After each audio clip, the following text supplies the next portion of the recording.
Swedish arrived there, and it was like some After you Joburg. lit Don't give away my secret.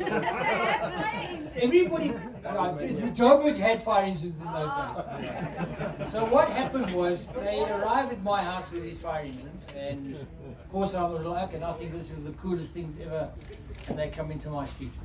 And I got a few hidings for playing in the burnt grass, and occasionally I was accused of setting fire to grass. But I was better than that. I set fire to my father's garage. That was the coolest hiding you've ever got. Because what happens is, I go to my father and I say to him, I want to use the hosepipe. He says, it rained yesterday, you don't need to water the garden. You think I'm going to water your garden? You've got to be joking. I wanted to put out a fire in your garage. After he finished giving me a hiding, he decided, oh shit, I better get the car out of the garage. But I'd set fire to a few newspapers. That was normal. I set fire to a few buckets of petrol. I burnt my hands. My mother gave me a hiding. I said, but my hands are burnt. I've got blisters on my hands. She said, first need to warm your tail a little bit, and then treated my burn. That's what happens. So, say again? Okay, now I'm going to walk around a bit. I always do. The people that have been my students will know that I'm walking around when I'm trying to talk and teach and things like that. They know I You don't need stay. to podcast. That's it. Because wake up. Yeah. You see, the thing is that some instructors like to throw things at their students. If I threw it, I'd miss. So why not hit your colleague instead, and I would be in big trouble. Okay, so I always wanted to be a fireman. I said to my father, I don't need to do mathematics. I'm going to be a fireman. Little did I know that you needed hydraulics and science, and then you become a paramedic and you have to work on drugs. That whole theory fell flat. And then I decided that I needed to join the fire service, but I just didn't have the right contacts, I suppose. So what happened was, I left school. I was a motor mechanic. I worked for Lindsay Sakers. I finished my trade. I did our military thing like we all had to. And one day, driving past Randburg Fire Station, I said, that's where I want to be. So I went in and I asked if I can become a fireman. They said, yeah, you have to talk to the chief. So Nick Swanepoel was the deputy chief, and Nick van Dijk was the chief officer. And they said to me, you have to talk to them. Okay. So I went to talk to them, and the chief officer said to me, why do you want to be a fireman? I said, because I want to put out fires. What else? He says, don't you want to save lives, property, do fire prevention? What's that? I want to be a fireman. I want to put the wet stuff on the hot stuff was what my idea was. But I mean, eventually they appointed me. 1st of June 1980, on a Sunday, I arrived for my first shift at Randburg Fire, and some of the guys that I met in that time, some of them are still around, some of them have left the country. One of them actually is sound engineer for Prime Circle. He's also supposed to be here, but I don't see him yet. He's stuck in the studio. He says he's stuck in studio. But he was the guy that I was supposed to take over night shift in the washroom from him. But he was supposed to wake me up about half an hour before the time so I could shower and take over the washroom. He wakes me up 2 hours before the time. I said, Dave, why are you waking me up now? He said, I got you up, you need to go and deliver a baby. Because at the time I was the only EMA, in those days we were EMAs, 2-week medical course. You're the only medic on station, you need to go and deliver the baby. So the back of a bucky at 2 o'clock in the morning on the 1st of April, 1982, delivered a little boy in the back of the bucky. In those days you didn't wear gloves. The tats had vernix, it's sticky, you don't know what to do with it, you don't know wipe it off, how to get it off. They say you should put gloves on. You try to put gloves over vernix. Those of you that have delivered babies or my colleagues will know what I'm talking about. It's like sticky like anything. So that was Dave's fault. He called me to go and deliver a baby, but it was one of those things. But we got revenge on him. He never got out of bed on time, so we threw him out of bed. Okay? And in the swimming pool and so then later on I started my mother's favorite story about me being in the fire service. She said that you started at number 13. So when I started at Randburg, there were 13 pegs. And my number was 13, but there wasn't a peg at 13. 12, 11, going all the way down, there was a peg to put your helmet on, those plastic MSA helmets, leather boots, like the ones that are standing here, and a canvas tube. Those of you that were around, Jacques, you know what I'm talking about, what we used to have. And then those woolen ones. So what happens is, I don't have a peg, because the guy in front of me, who'd been number 10 or 11, he's my senior. He's now taken that one because his one broke. En as jy wil een hê, Elsman, dan koop jy een. I don't know, we bought mine. So I ended up putting up my own peg, so that I could actually hang my stuff. But then I decided I wasn't going to be number 13 forever. And after them telling me to get off the fire engine because you're the junior, I said to the chief officer, this is the last time in my career that I've ever put up a fire engine because I'm the junior. And it was. And now after 42 years in the emergency services in general, I basically retired the same equivalent rank what the Americans call a battalion chief. We call it the divisional chief, and the British call it an assistant chief. There's many of you that I've worked with in some way or met in some way. Ian, I have to thank you very much for your venue. It's stunning. With all your help from your side, and with my wife and my children and my other children and my grandchildren that can't be here because they're far away.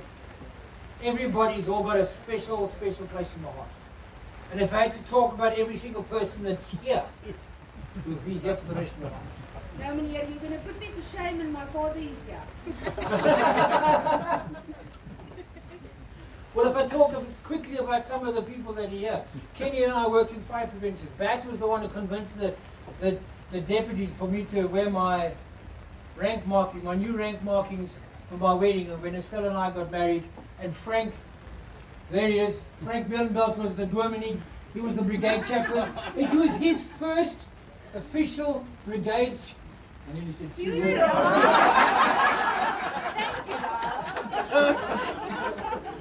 and the poor old Frank had to get special uniform and all the rest of it. He's now going to be the brigade chaplain to marry us. He didn't have a marriage license. So we had to get married twice. So he performed the whole ceremony, and Rian Cruz and myself nearly set fire to the church, trying to light the candles. And then, because he didn't have a license, we had to go around the corner. We had to sign some other document or do something. And that was. And then Swanee has been part of my water rescue team for years. Yana, we worked together on many calls. Then he went to go and work for Medcare. That's not my fault. And then Jacques and I are the same age. He decided to retire before I did so. No. You are older than me. Ah! Yeah, I am. Oh, you weren't forced to leave the department, I was. Yeah, you see it. I don't know what that was about. But all I know is that him and I are the same age, and I'm actually a few months older than him. Yeah. I'm 65 on the 29th of March. He's Yep. 65 in September. Or Yeah, September. yeah, I see it. Huge difference. A big difference. And then if I start on this Tell him, side, well, Andy, some of the tell guys from the media, Patrick Conroy, I met him when he was a reporter for ETV. We stood on the side of the road using my shirt to set the white balance on his camera because I wore a white shirt. And then he became chief in charge of news and did all sorts of fancy things. Thanks for being here.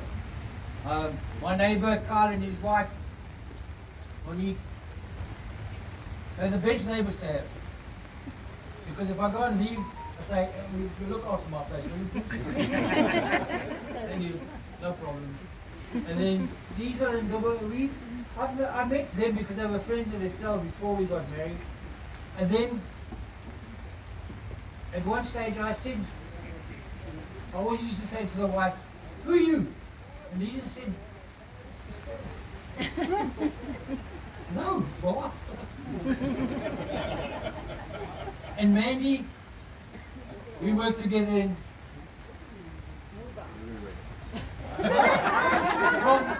from the days at the Joburg Hospital. I've met Mandy in 161 when she was doing pediatrics. And then we worked in 163, 165, not 165. Hey? New Year's Eve in Hillbrow, Kylo, racetrack, Randall Fire, Started Park doing this medical standby for the sidecars, done all sorts of this. Edgar worked with me at Credit Care. We also we had a nice team together. And then the other Caleb is actually our counsellor, so I didn't do the proper all the protocols observed and something like that. But they can't fire me. Yeah, they can't. Exactly, they can't do anything, nothing at all. It's after hours. It's after hours, yeah. No, I don't think so. And then Simple Midgley and Tafisa are colleagues of mine at the academy. And then Yolanda was one of my students. Who else was there? Mad Mary, Malcolm Peterson and myself we were talking one day in the gym, and he said to me, "You're a paramedic." I said, "Yeah, I am." He said, "I'm a doctor." So, okay, so he's a doctor, I'm a paramedic, he's a Malcolm, and so am I. The problem is, he's the guy who helped my daughter through her cancer. He got this magic touch when it comes to all this alternative medicine. And Malcolm helped my daughter Candace through her cancer 10 years ago already. And she's had no problem since then. And that's thanks to Maddie. Thanks, Maddie. Stand up! And everybody else, and then I've got these ugs from the police that keep irritating me on the corner. The problem is these ugs from the search and rescue canine and from the water rescue ugs and the water wing. They said that, oh, it's weird why you blame. That means I'm going to be in trouble with them already. But we've had a good few calls together, we worked a lot of calls. Funny Paula, the police intern, where she is. She's always taking photographs. When you see somebody taking photographs, it's Paula. And I met her when I did the media. And then her son and Shanae and Ryan swam together. We did Midmar together. Now she does Iron Man and all these other funny things. Just trying to see who else I'm going to miss out something. Oh yes, and then the other guy down the back there, Craig Lambert. Now, I met him when he was a schoolboy. He was part of a first aid team at Grand Park High. And the schools had in-school competition, and eventually he became a member of our civil defence at Randburg. Then he worked for us for a bit. Now he's a professor. And his daughter came to my rescue. That's scary. When I had a bit of an episode a couple of weeks ago, and the thing when I opened my eyes after being collapsed for a few minutes, I see that name tag. And if I was a student of his, I would have got and you get that feeling that because it's the boss or your instructor. But now I've got a system where it's his daughter. And I say, I know your dad.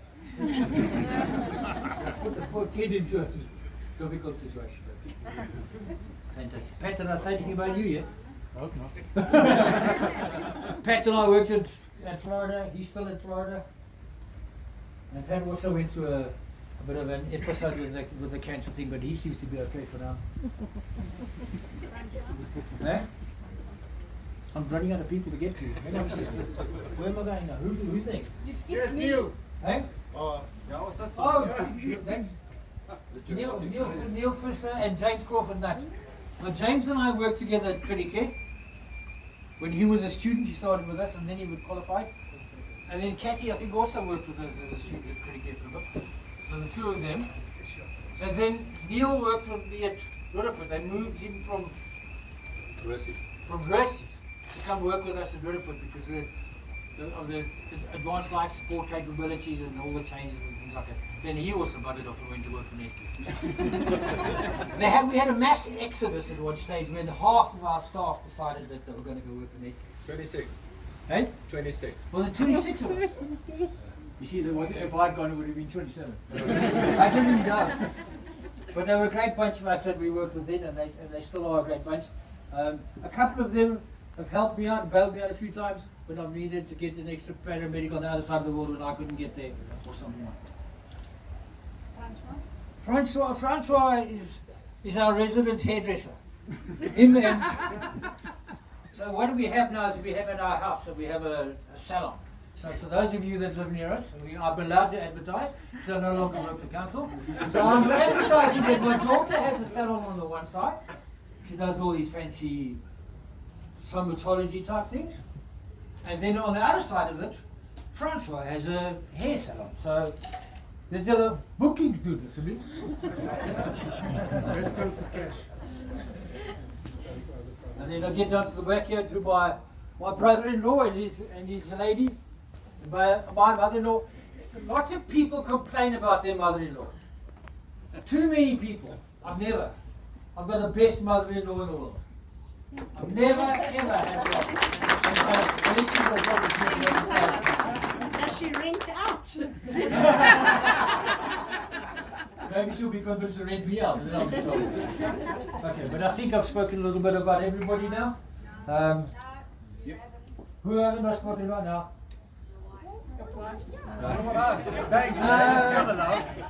Oh, so now also the members from ECSA, what do they call themselves? ECSA? The volunteers. The people forget that the systems need volunteers.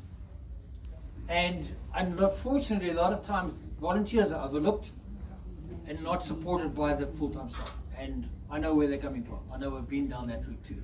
I was also a volunteer at some stage. And then the lady that's standing going against the pole here from the Fire Rescue magazine. I also wrote an article for you, didn't I? Quite a few. So now the family's going to say you've got no excuse to write your book. So I will write a book one day, and it will be called "What Were You Thinking?" Because 90% of the calls that I've been to have been, "What the hell were you thinking?"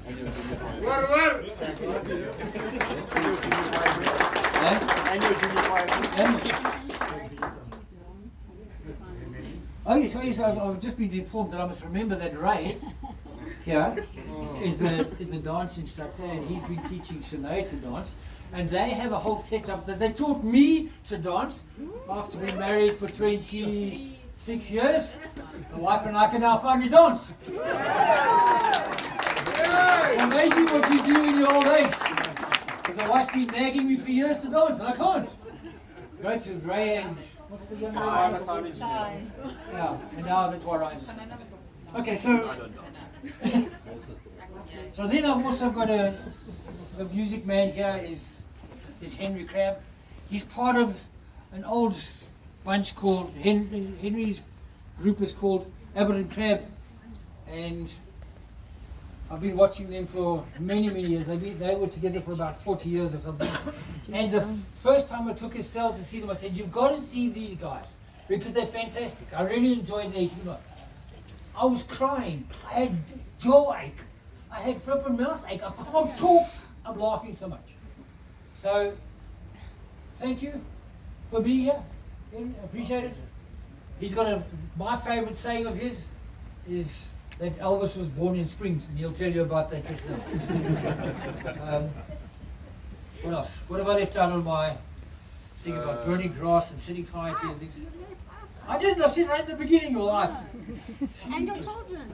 And my wife and my children. Children. And my children's children and everybody else. And my wife had put this. My wife put this whole thing together herself.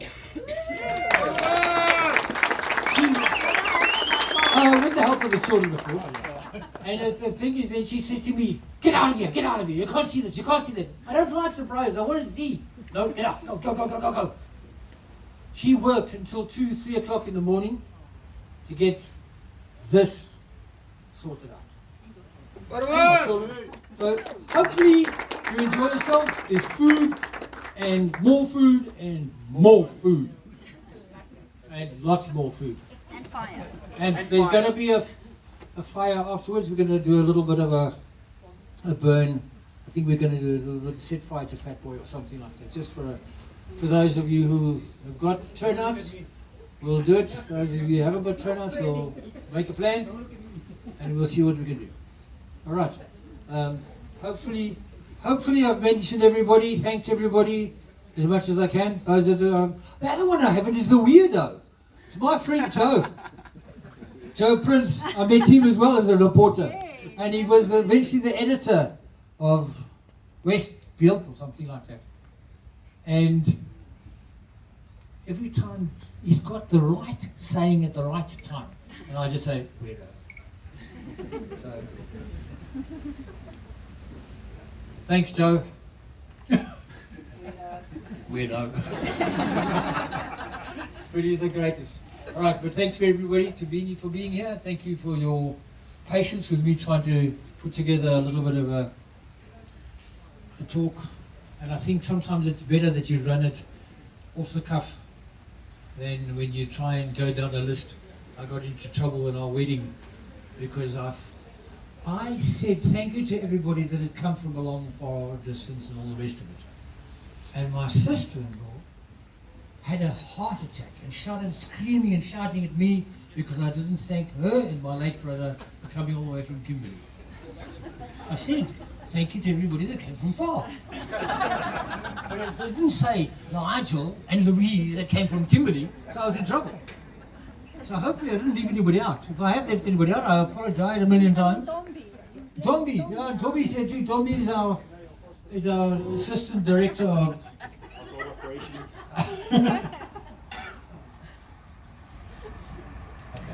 Well, thank you. Thank you for the thousands of people's lives that you have saved and that you have changed every day. Thank you for your 42 years of dedicated service to this community. Dad's favorite saying, as you just heard, is, "What were you thinking?" And I could never understand it when I was little. But See, that's why you have a son who's a sound engineer. He fixes these things. That's why it's broken. it's like he fixes things, he breaks it too.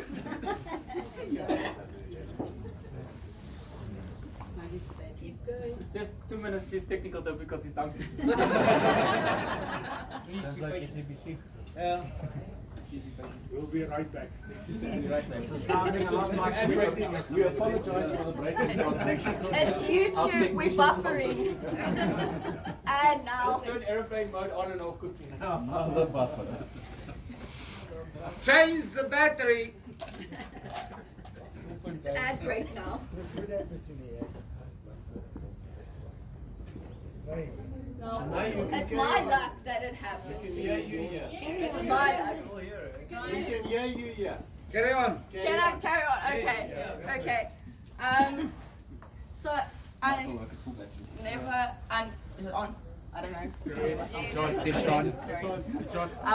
So like I was saying with the what were you thinking? I never understood it when I was younger because what do you mean what was I thinking? But through the many years of all the stories that Dad has told me, I'm like, okay, what were you thinking?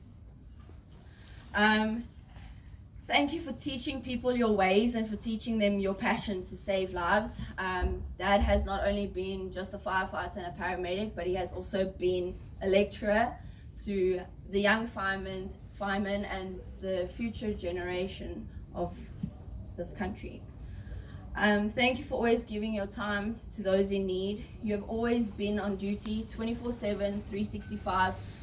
Come hell or high water, Dad's always there. Whether we're on holiday, coming back from holiday, Dad's on duty. Dad's never And he drives away where there's an accident. Yes. Always in the wrong place at Wherever the he wrong drives, time. there's an accident. Or the right place at the right time. Never. No.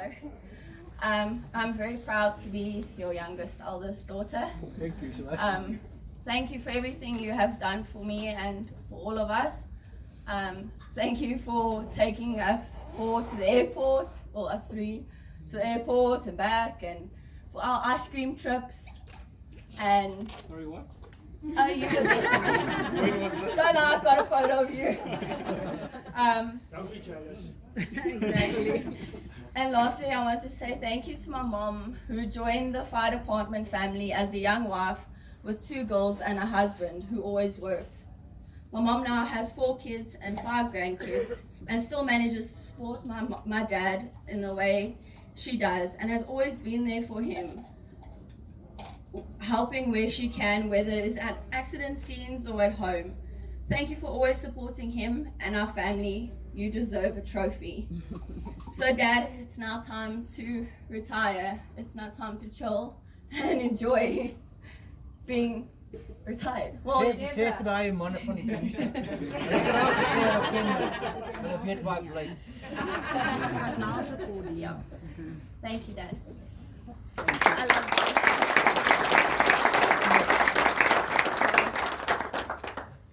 What's it now? Did you Melanie the recording? Yes, we're Okay, just in a momento, it's fine. We're just gonna play it like this video. That's We're gonna play it through this I have a microphone. video of her talking to Dad. fine. Okay, so Dad, you can come. I will stand next to you so you can see the video. We'll play it just now on the big screen when I find the cables that I need. But anyways, so this is from somebody, and I'm pretty sure you can understand whose engine that is. Hello, Toppy. Oh my goodness me. That pop still works. That pops. It's been 30 odd years, 35 odd years we've known each other.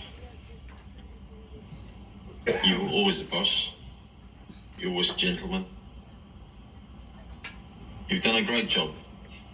And we just want to wish you a happy retirement. And it's time to put the feet up. Time to chill. Time to relax. We wish you all the best for what lies ahead. And keep up the WhatsApp. We'll speak later. Cheers. Just to tell you quickly, that was Theo Potgieter, who was one of my firemen at Randburg, one of the naughtiest firemen. And he always had an excuse to wet me, no matter what it was. And being the officer, the white helmet always gets wet. And if I walked into the backyard while they were busy washing the engines, Theo would say, excuse, oh sorry sir, spray me, stopping wet, or flick a towel or a chamois or something like that from a height. By the time he left South Africa to go and live in England, Theo was the same rank as me. He was DO fire prevention at Randburg when we amalgamated the city. We worked together training for a while. He was part of fire training while I was doing ambulance training. And then he went to go and live in England. But we still try and keep up as much as we can. And like I say, he was one of the naughtiest firemen that I ever had. He, like any excuse. And the funny part about it is when I went to join Rudderpoort didn't have that same tradition. I was sitting on a fire actually with Rian Klutter, who was the chief's son.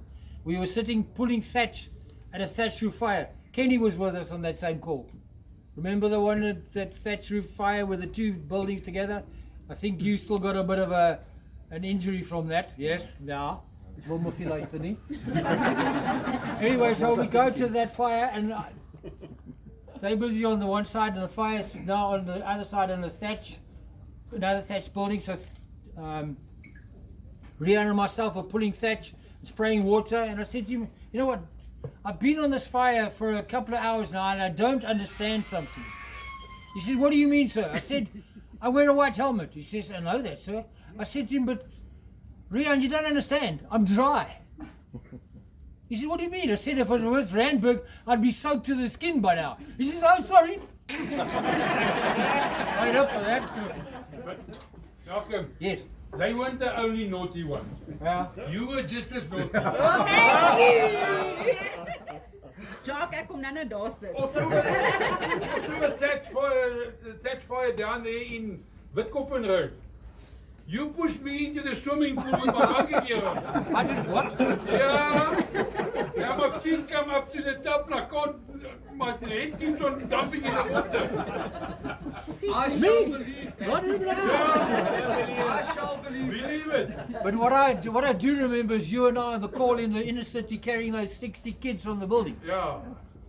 60 nursery school children that we rescued out of a building. Shark, you and I were on that call. I don't know who else was with us. We carried. There's actually that picture there. That photo is there. That picture that's there was. Yeah, there's a picture of you and there's a picture of him. Yeah. I think at one stage there was a picture of your old man carrying 2 kids. Yeah. No, I never saw that one. Okay, but that's just the bit about that, yeah. Candy's gonna. Okay. So, Go, Candy. Don't know how well this is going to go, but anyway.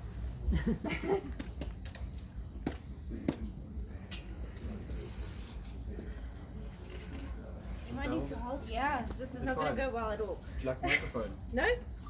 Okay, so this is a letter to my dad. If you can hear me, great stuff. If not, I'm really sorry because I don't really do crowds. My dad has worked hard his entire life. He has never given up once on his childhood dream. My dad has been there for so many people and never let us down. I am grateful for my dad. Not only did he help me fight cancer, but he also dressed in protective gear and looked after me when I had COVID and checked on me every day. My children love the Upper Bradford and will always be grateful for everything he has done for me. I am truly blessed to have the best dad, and I'm very proud to be his daughter. Enjoy your retirement, Dad. You deserve a lot of rest and a lot of love.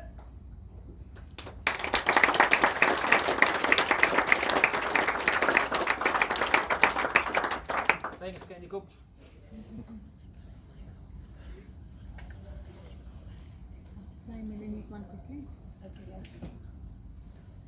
Okay, then we have my oldest sister from all the way from Cape Town. You'd like to sing? Sorry, just has to. It's also buffering. Hi, Dad. I'm really sorry I can't be there tonight, but thanks to my little brother, I get to send you this video and you get to see me, which is obviously the highlight of your evening. I mean, let's just be honest, Dad, I am your favorite child. So tonight is a very special evening, and I've decided to write down what I want to say so that I don't ramble. So here goes. Tonight you are here because my dad has served the community for 42 years. There's a lot to be said about his journey to retirement. He has worked very hard to be who he is. As a little girl, I watched my dad's uniform change from blues to whites. I loved helping him put his badges on his shirts in the mornings and his pips. So when I was little, he used to have this plastic thing that he put underneath his shirt, and then all the badges used to slot in, and it was just cool. It was like a thing in the morning, and Candy and I used to fight about who was going to do it. So I remember that very clearly. He also used to steal my red crayons so that he could fill in the letters on his name badges so that they would still look cool. I have sat with my dad so many times while he polished shoes. You could literally see your face in the shoes after he polished them.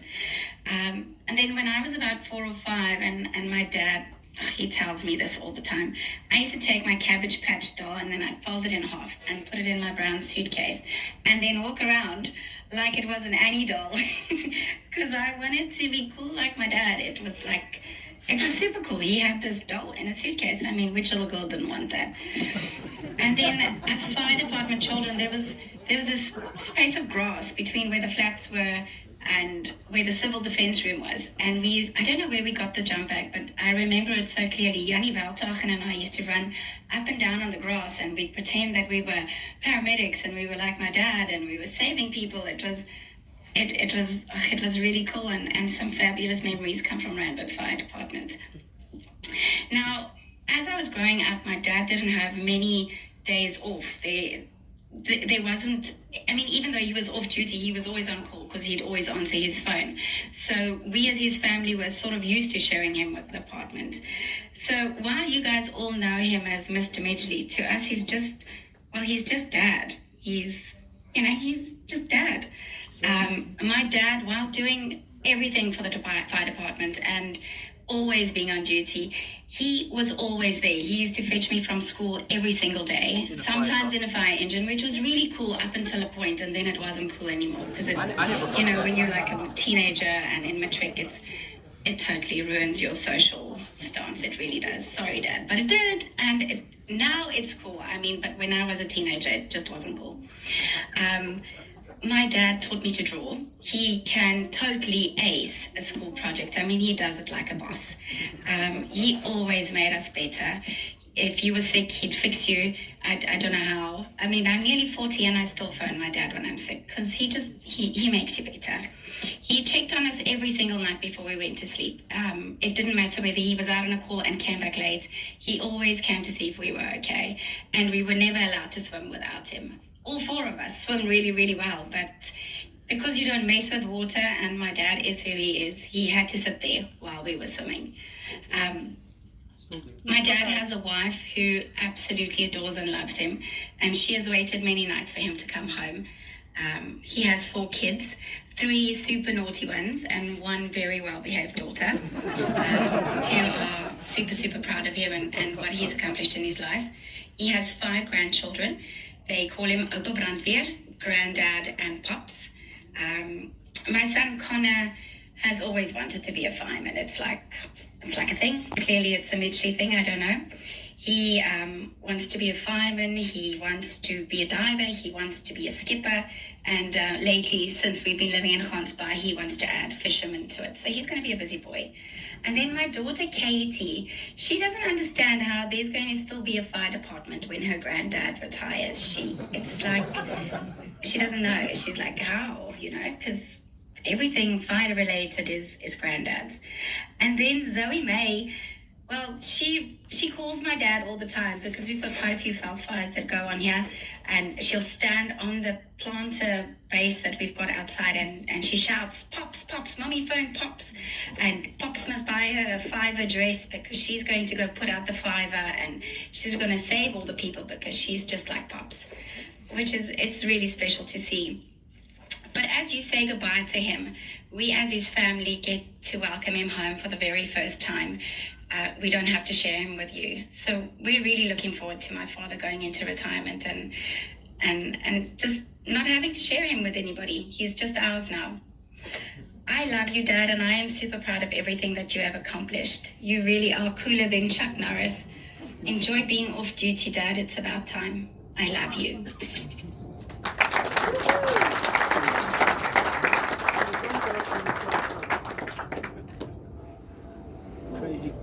Crazy kids I've got, huh? But I think it's because they grew up in fire engines and fire stations and things like that. Ryan used to make the sound of a fire engine so bad that the guy who was our next door neighbor at the time was convinced there was a fire engine in our street every single day. And then the one day he said it sounded he came from the Free State. Yeah, he'd come from the Free State. In the Free State. And he couldn't understand. He said, this place is hectic. There's always fire engines. It's always busy. And then the one day he thought, hang on a second, that sounds like it stopped next door. And he looked over the wall and it was Ryan. And Ryan and my son, although he also badly wanted to be a fireman, and unfortunately in the situation we're in, we don't going to go down that route, but Ryan was marching down our parapet wall wearing my turnouts. Full set. Helmet, boots, the works. But nothing to do with that. He adds my bulletproof vest. So now Ryan is walking on a parapet wall that was about this narrow, wearing all that paraphernalia, and he falls off. Lands flat on his back. Wife and her best friend go rushing out to see what's happening with the kid. And I said, can I have a look? No, Mommy must want. I might know a little bit about first aid. First thing Ryan says, Dad, no blood. Well trained. All my kids know. If there's no blood, you don't get anything. Wife, I have to tell that story. We newly married. Two things about being newly married to a fireman. One is that you have the biggest fight in your life with your wife, and then you have to go on a call. And then you say goodbye and I love you, and your kiss her goodbye, and she says, no, I love you! I'm cross with you! But I can't leave you without saying goodbye and I love you because I might not come back. Yes. And the same goes for the guys from the police as well, all of us in the emergency services. You might not come back. So whether you like us or love us or hate us, at the point of time that we leave and we say goodbye, I love you, accept it. We mean it. Okay, the other story is that I said to... Yeah, well. So the other thing is, Melanie and Candy it was before Sinead was born. Melanie and Candy are sitting with me. I'm doing their homework. Estelle's making supper. She puts her hand into the oven to take out the grill plate, whatever you call it. And she burns her hand on the way out. So she comes to me and says, I burned my hand. Put it under the tap. And I carry on with what I'm doing. She says, get married to a bloody paramedic. I think I'll get more sympathy than that. Put it under the tap. So tell me, what's the first aid treatment for a minor burn? Cold water. So I didn't put it over the tap. But I got hell for that. And 28 years later, she still hasn't forgotten. Oh, forgiven me for that. Anyway, enough. Eventually. Eventually. Walks of life that you guys have been with my father. Some of you guys do know me, and somebody is also going to make a speech after me. Someone from that table over there. Yes, Warren. They all ducking and diving. There's only one Warren currently at the table, so it's you, babe. Sorry. Okay, yes. So basically, Dad, I just want to thank you for your service for 42 years. Thank you for everything that you've done for the community and beyond. Thank you for always teaching your firemen the right way. Thank you for making me run up and down the tower along with your students, because now I can say I can run up and down the tower without dying. Cool. So, and thanks for and thanks for everything that you've taught me and all the morals and values and things that you've taught me in life. And yeah, thank you very much. And enjoy your time, Dad. Thanks.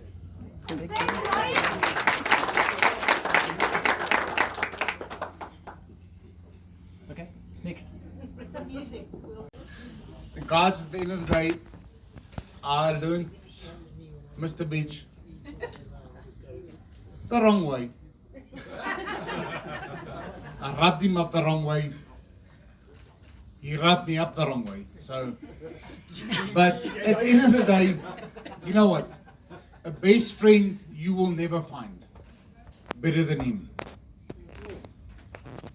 You cannot find a friend that will tell you, jy kak aan gejaag, but I love you at the same time. Not talking about you. So, at the end of the day, all this grey hair over here, and he tried to shave it off. That was Francois, he cuts my hair. That was Francois, he cuts my hair. Okay. But, you know what? If it wasn't for him, I will not be alive. If it wasn't for him, Renier will not be alive. If it wasn't for him, most of you will not be alive. So, thank you. Thank you. No, you gave us Okay. Not hard. most of the knowledge. Nice meeting. Most of this. Can I swear? Yes. Most of the heartache. I hear language. But at the end of the day, I can wear this with pride. Swanee, you can wear yours with pride. Because of this man. Ja, ons is deur kak. Links, rechts, voor en achter. Never mind anything. And I wear this tonight with pride. And oh dear God, I want to cry. But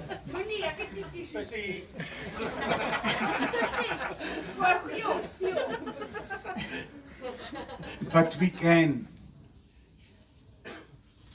Because of some knowledge somewhere along the line. Not somewhere along the line, but from this one with the grey hair. Mr. Mitch, thank you very much. Thank you. Thank you for what you have done to us. Up and above everything. And I know where you stay. Bring it to us. Bring it to you. Saying it's done for us, not done to us. Guys, thank you. Mr. Midgley. Thank you.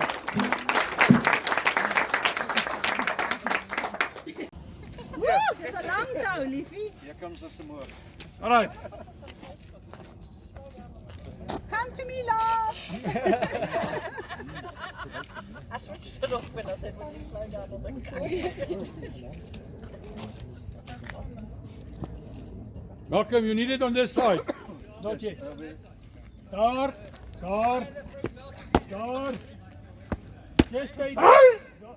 Attention!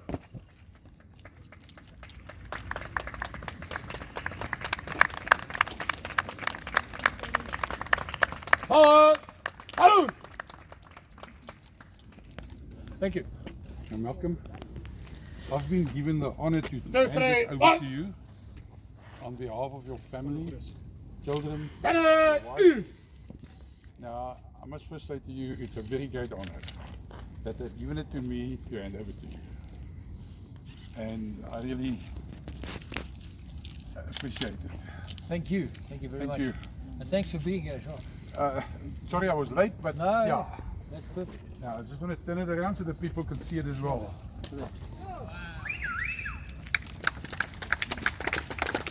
Thanks, Mikey. That's stunning. Yeah, so it's got my ranks that I've served in. It's got some of my other qualifications, my diving, and then that was the bravery medal that we got. We got this round one. You guys from the police got a black one. I'm gonna pinch yours when you're not. Sorry. And then it's all been put together in a nice frame set. Really And cool. it's not for the bedroom. No. Yeah. You have a bar, Mr. Mitch. No, I don't. You need to get one. What I want to say to you is, and I talk about experience, Yeah. don't go work too hard while you're on pension. Yeah. But also don't go lie down. There's no ways. You keep yourself busy. Yeah, of course. I've heard of a lot of people, they worked in a fire department their whole life. Yeah. They've done nothing. Yeah. And they go on pension to the farm and they work too hard and they die. Yeah. So don't do that. Okay, I don't have a farm, so But don't be start. relax and enjoy it and make the best of it. Yeah. Thanks, Jacques. Really appreciate that. Yeah. Where can I put it for you? I don't know where we're gonna put it. Sunay and Candace. Candy. Ja, kan maar die kan ook omstaan, bro. I know you don't have a bar. Mr. Mitchell, I know you don't have a bar, but it doesn't have to be liquor, so you have to make one, even a coffee bar. My wife would like that, a coffee bar. Guys, look at the camera, smile. Those bar Dear greatness. Say cheese, or police fire. Right, Swanee. Welcome home, Dad. Thank you. Thank you very much. Not yet. Ek hoop nie die koerante gaan die kry nie, want die polisie soek my juist.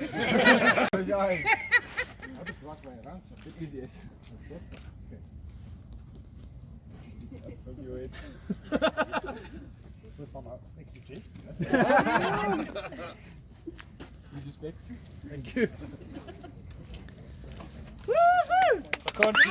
I can't see what you're leading at home. Yes, it says retired firefighter, so the fire's out, but I'm still smoking. And then on the back it says being a paramedic is a choice, being a retired paramedic is an honor, which it is. Yes! Thank you, everybody. Every single one of you. I smell diesel. First food, before you go and play. Okay, Mr. Mitchell, you can put on your jacket so you don't Dan weet ons die COVID het niks gedoen in jou reukgesindheid nie. Okay, you guys ready? Get those videos going. You can... Guys.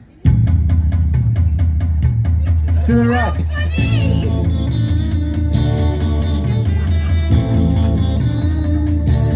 Right foot.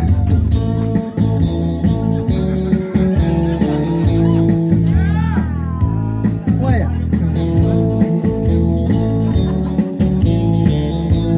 The toppies have got it right here.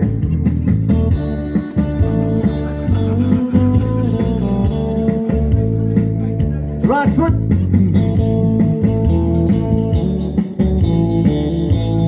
How are we looking? Terrible. And there.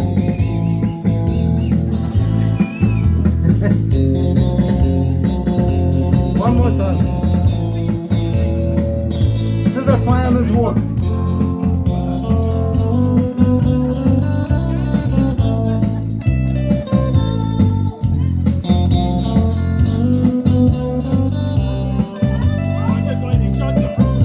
And around.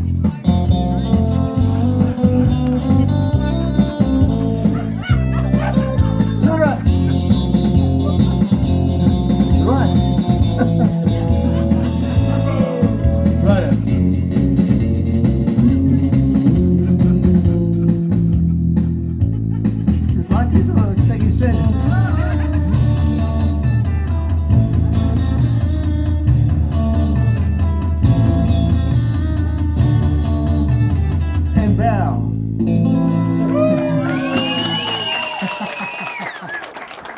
Well done, guys.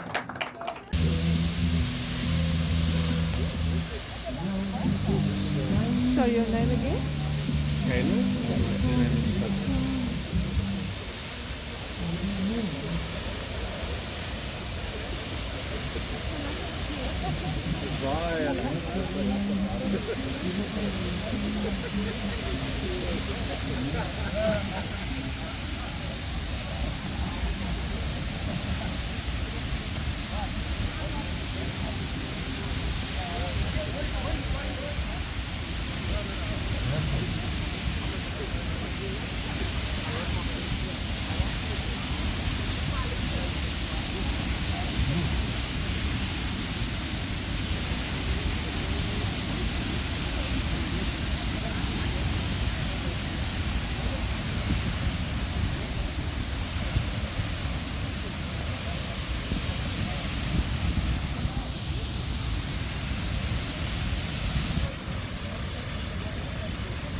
It's all